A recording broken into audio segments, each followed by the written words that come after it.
that I have not done. In his most recent encounter with corruption allegations, President Uhuru Kenyatta was a man in denial. In a State House summit with senior officials of his administration, President Kenyatta led a circular firing squad, treating a stunned audience to a spectacular blame game. But the 250 billion shilling Eurobond question just never goes away. The government's own Auditor General contends that some 215 billion shillings of the Eurobond funds could not be accounted for. This is by far the most corrupt government in our history. Frustrated Kenyans are quickly accepting the conclusion by critics that President Kenyatta's is the most corrupt administration in the country's history. Matters that have to do with procurement or finance have nothing to do with a cabinet secretary.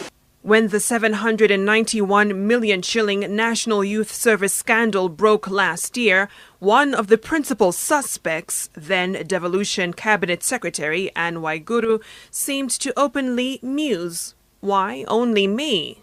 I have been advised by my doctor, who's sitting next to me, to take time off, to recover, and to undertake much lighter duties for some time.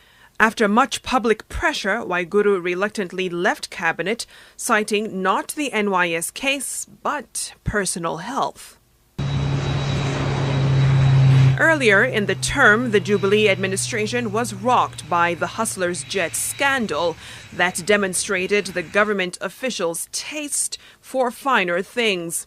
Approximately 100 million shillings was spent to hire a private jet to ferry Deputy President William Ruto on a four-nation West African tour.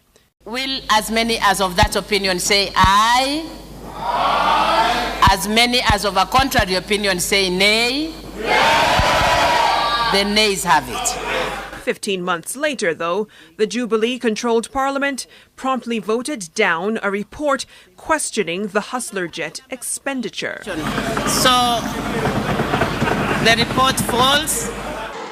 On another transportation matter, this time some 30,000 feet below on the standard gauge railway tracks, key figures of the multi-billion shilling mega project just weren't adding up. Numbers quoted by Deputy President William Ruto showed the project would cost about $3.9 million per kilometer. Transport Principal Secretary Nduva Muli would put that cost at about $2.8 million per kilometer. This showed a variance of 15.9 billion shillings. In August 2014, China pledged 425 billion shillings to Kenya for Phase 1 of the project from Mombasa to Nairobi.